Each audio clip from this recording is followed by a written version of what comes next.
Good evening, Chib, or good morning if you see this. Today is the 21st of December 2020. Uh, but in it's now 10:30 at night, but in Japan it's 7:30 in the morning. So it's the 22nd of December. It's your birthday and you're 8 years old. And I spoke to you about 20 minutes ago on the phone just quickly to wish you a happy birthday. And you're going to school today. It's a Tuesday. And I just thought I'd sing you happy birthday first of all. Happy birthday to you. Happy birthday to you. Happy birthday, dear Chibisque. Happy birthday to you. Right, well, I think I'm going to try and read the rest of this book, although I am feeling tired, so I hope I'll be able to read it before I get full sleep. Fingers crossed. But yeah, I'm looking forward to speaking to you at 8 o'clock your time, which is 11 a.m. my time. So that'll be tomorrow morning for me. So here we go. Let's see if I can get this through. The chapter on is the pig, the bullocks, the sheep, and the pony, and the nanny goat. I started reading this for you last time, but you phoned me and so I had to stop. At that moment, George's mother came back from shopping in the village. She drove her car into the yard and got out. She was carrying a bottle of milk in one hand and a bag of groceries in the other. The first thing she saw was the gigantic brown hen towering over little George.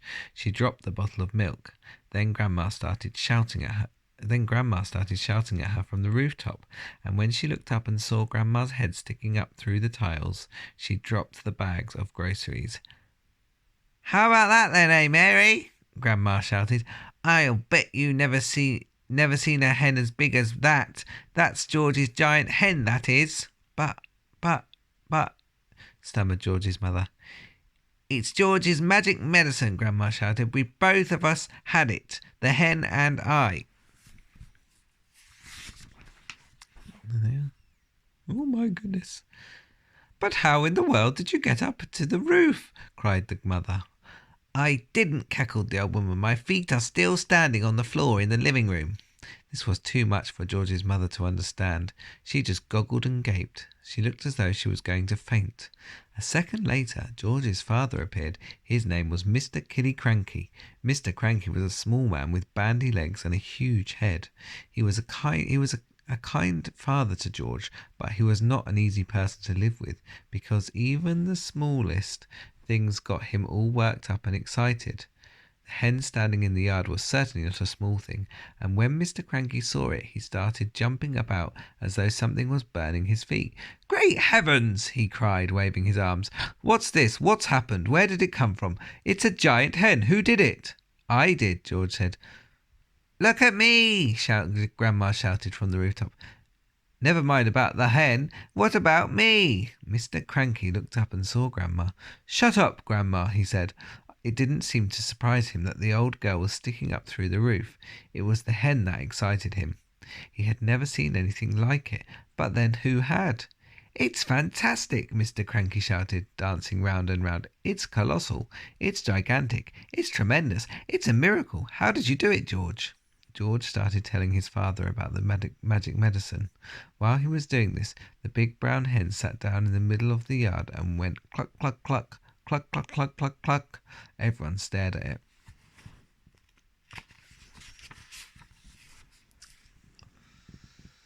When it stood up again, there was a brown egg lying there. The egg was the size of a football. "That egg would make scrambled eggs for 20 people," Mr. Cranky said. "George," Mr. Cranky shouted, "how much of this medicine have you got?"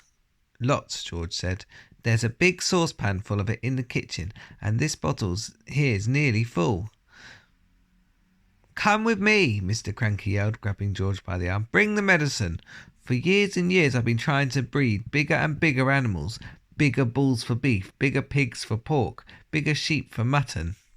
They went to the pigsty first. George gave a spoonful of medicine to the pig. The pig blew smoke from its nose and jumped about all over the place, like so. And then it grew. Look at the size of it. In the end, it looked like this. Look at the size of Mr. Cranky and George. They're tiny compared to that huge pig. That's what it looks like normally. See the difference? Wowza. That's a lot of pork.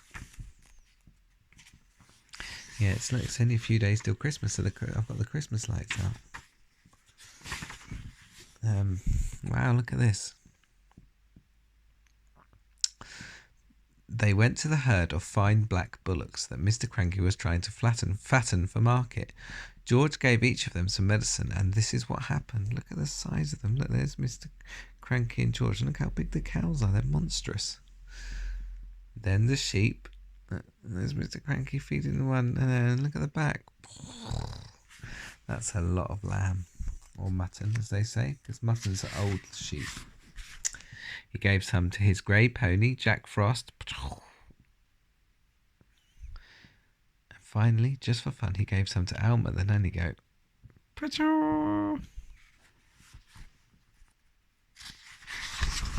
Look at the size of Alma. She's huge. That was the end of the chapter. A crane for Grandma, page 69. Grandma, from high up on the rooftop, could see everything that was going on, and she didn't like what she saw. She wanted to be the centre of attention, and nobody was taking the slightest notice of her. George and Mr. Cranky were running round and getting excited about the enormous animals. Mrs. Cranky was washing up in the kitchen, and Grandma was all alone on the rooftop. "Hey, you!" she yelled. "George, get me a cup of tea this minute, you little idle little beast." "Don't listen to the old goat," Mr. Cranky said. "She's stuck where she is, and a good thing too." "But we can't leave her up there, Dad," George said. "What if it rains?" "George!" Grandma yelled. "Oh, you horrible little boy, you disgusting little worm. Fetch me a cup of tea at once, and a slice of currant cake." "We'll have to get her out, Dad," George said. "She won't give us any peace if we don't." Mrs. Cranky came outside, and she agreed with George. "She's my mother," she said. "She's a pain in the neck," Mr. Cranky said. Oh, look. Got a big crane. Look at that. "I don't care," Mrs. Cranky said. "I'm not leaving my own mother sticking up through the roof for the rest of her life." So in the end, Mr. Cranky telephoned the crane company and asked them to send their biggest crane out to the house at once. The crane arrived 1 hour later. Amazing. It was on wheels, and there were 2 men inside it. Look at this, Hugo. That's so cool. The crane men climbed up on the roof and put ropes under Grandma's arms, like that. Then she was lifted up through the roof. In a way, the medicine had done Grandma good. It had not made her any less grumpy or bad-tempered, but it seemed to have cured all her aches and pains, and she was suddenly as frisky as a ferret.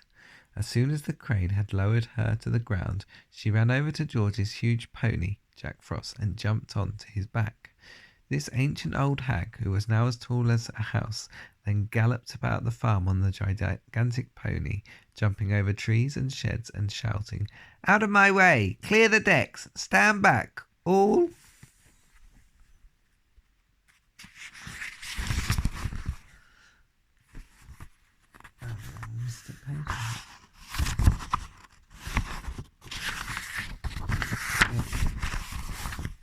"All you miserable midgets!" Look at the size of her. "Or I'll trample you to death," and other silly things like that. But because Grandma was now much too tall to get into the house, she had to sleep that night in the hay barn with the mice and the rats. Mr. Cranky's great idea. The next day, George's father came down to breakfast in a state of greater excitement than ever. "I've been awake all night thinking about it," he cried. "About what, Dad?" George asked him. "About your marvellous medicine, of course. We can't stop now, my boy. We must start making more of it at once. More and more and more." The giant saucepan had been completely empty the day before because there had been so many sheep and pigs and cows and bullocks to be dosed. "But why do we need more, Dad?" George asked. "We've done all our own animals, and we've made Grandma feel as frisky as a ferret, even though she does have to sleep in the barn." "My dear boy," cried Mr. Gilly Cranky, "we need barrels and barrels of it, tons and tons. Then we will sell it to every farmer in the world so that all of them can have giant animals. We will build a marvellous medicine factory and sell the stuff in bottles at £5 a time. We will become rich and you will become famous.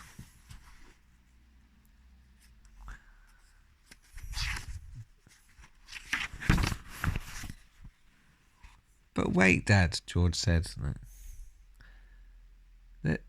There's no waiting, cried Mr. Cranky, working himself up so much that he put butter in his coffee and milk on his toast. Don't you understand what this tremendous invitation of yours is going to do to the world? Nobody will ever go hungry again. Why won't they? Asked George. Because one giant cow will give 50 buckets of milk a day, cried Mr. Cranky, waving his arms. One giant chicken will make 100 fried chicken dinners, and one giant pig will give you 1,000 pork chops. It's tremendous, my dear boy. It's fantastic. It will change the world. But wait a minute, Dad, George said again. Don't keep saying wait a minute, shouted Mr. Cranky. There isn't a minute to wait. We must get cracking at once. Do calm down, my dear, Mrs. Cranky said from the other end of the table, and stop putting marmalade on your cornflakes. The heck with my cornflakes, cried Mr. Cranky, leaping up from the chair. Come on, George, let's get going, and the first thing we'll do is make one more saucepanful as a tester. But, Dad, said little George, the trouble is... There won't be any trouble, my boy, cried Mr. Cranky. How can there possibly be any trouble? All you've got to do is put the same stuff into the saucepan as you did yesterday, and while you're doing it, I'll write down each and every item.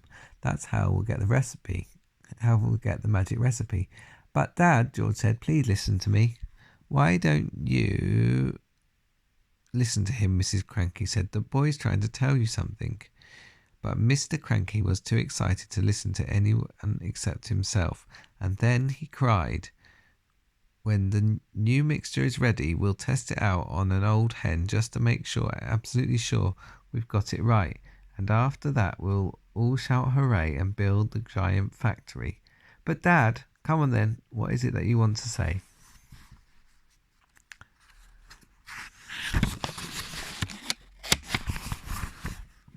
I can't possibly remember all the hundreds of things I put into the saucepan to make the medicine, George said.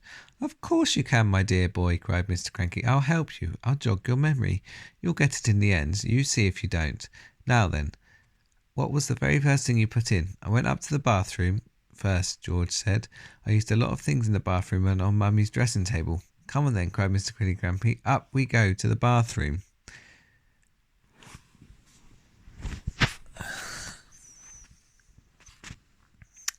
When they got there, they found, of course, a whole lot of empty tubes and empty aerosols and empty bottles. That's great, said Mr. Cranky.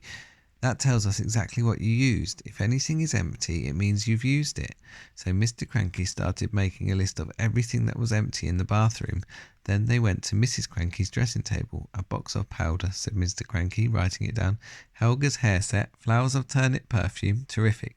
This is going to be easy. Where did you go next? To the laundry room, George said.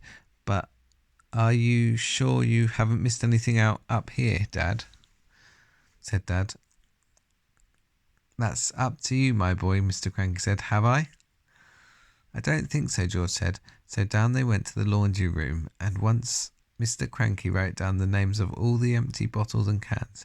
My goodness me, what a mess of stuff you've used, he cried. No wonder it did magic things. Is that the lot? No, Dad, it's not, George said, and he led his father out to the shed where the animal medicines were kept and showed him the 5 big empty bottles up on the shelf. Mr. Cranky wrote down all the names. Anything else, Mr. Cranky asked.